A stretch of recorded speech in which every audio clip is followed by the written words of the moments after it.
Hanging out here in Geneva today with a guy you know pretty well, depending on what tracks you've gone through over the years, Paul Szmal, not only big in the local radio scene, but also been in dirt racing since, I think, before me even. I started in 1990. When did you start, Paul? 1986. All right, so beat me by a few years there. Yeah. One thing we have in common that we're going to talk about today is we're going to try to share some memories of a good friend of ours, a guy we worked for several years, of course, Harvey Fink. We lost him just a little over a week ago. Paul, I know you and I are just shocked when we heard the news.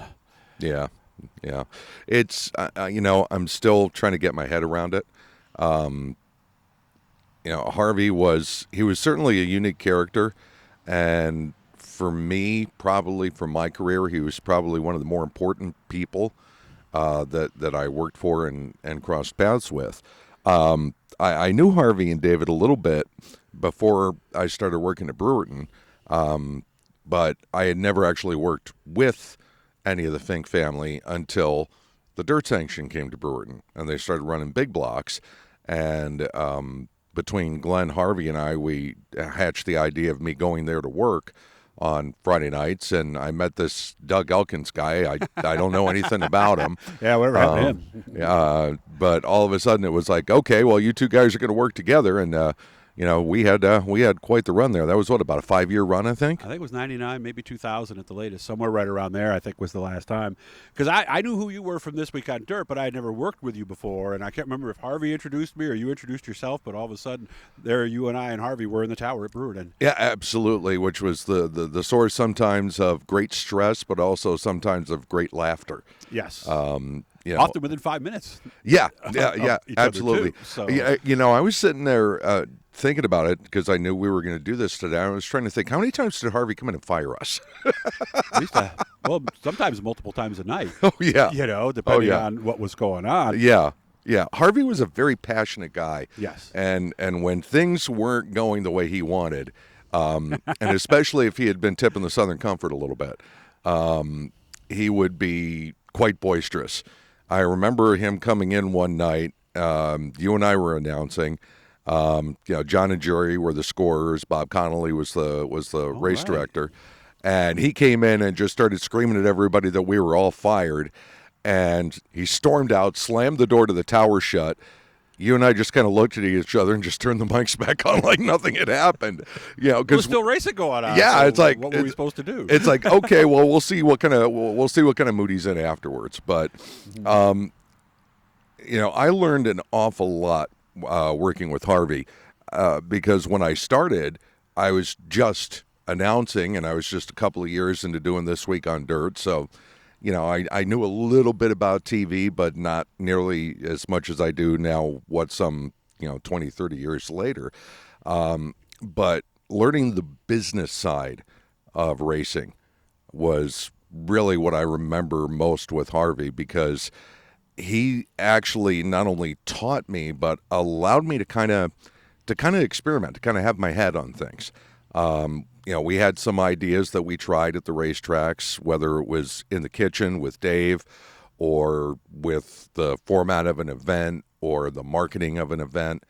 And, they didn't always work. No. There were some things that we tried to do that were just stinkers. But he wouldn't be upset by that. He was extremely encouraging in that regard. And I know it was kind of the same thing for you in a lot of respects, too. And that you learned a lot from working with him about the business side of things, as well as what we were already doing. Yeah, because I worked in the office with him in 1993, and that's when I started to see. I used to think racetracks made money every time they opened the gates, pretty much, and a couple of trash bags full of it. And it was not the case, but he was always open to a new idea, something we wanted to try, something like that. And remember, that was back in the days of the bag races and the double-decker car races. Yeah. Oh, yeah, the bag race where somebody hit the light pole. They knocked a few teeth out, if I'm not mistaken. Yes, I think they ate the steering wheel, and I didn't think that was the last bag race. Yeah. But I remember one time, but you had a similar. He was upset about something because he didn't like the long races. Didn't like, how do we have a 45-minute feature? Remember, that was always one of the things. Right. And I remember I grabbed him and I was like, Harvey, and I pointed to the crowd. I said, look, they're having a ball. Don't worry, this is not a big deal. Everybody's having fun. Right. Right. And they did on Friday nights because he set the tone. Yeah, and he put together an excellent team.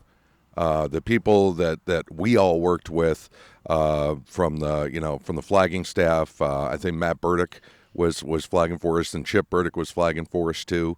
The father and son team. Tom. I forget his last name.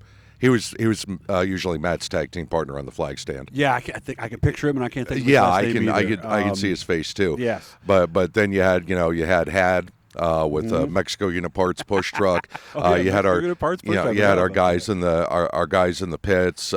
Ray that used to be on the backstretch. Yes, He was the backstretch flagger. It was a really tight unit, and everybody loved working with Harvey.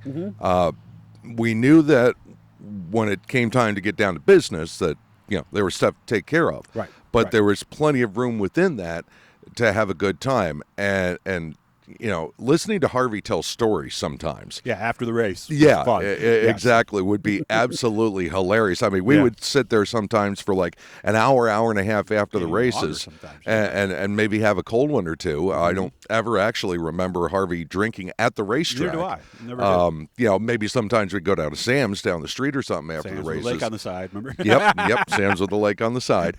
But we'd just be sitting there shooting the breeze about all sorts of stuff. And that was the part I loved about him because, and the other thing I wrote about in my column, I mean, Harvey, he grew up a farmer, had a junkyard, back before they were recycling centers. This was a man who would never ask anybody to do something he wouldn't do himself. Exactly. Whether it's take out the garbage, sweep out the grandstands, mow the lawns, whatever it was. There was no job that Harvey would not do. Oh, yeah. I mean, I can remember being there during the week in the heat of summer in August when it's 90-plus degrees, 90% humidity, and he's out there running a lawnmower, mowing the grass, or he's doing something else. I mean, the sweat's just like rolling off of him. But he was not afraid to put in a hard day's work.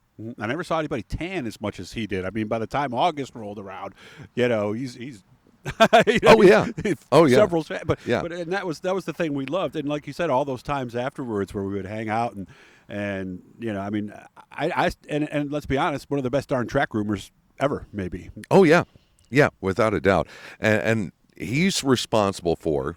Well, I don't know. We'll say he's responsible for it. Some people may like this, some people may not like it, but I remember sitting at home in February, and all of a sudden the phone rings.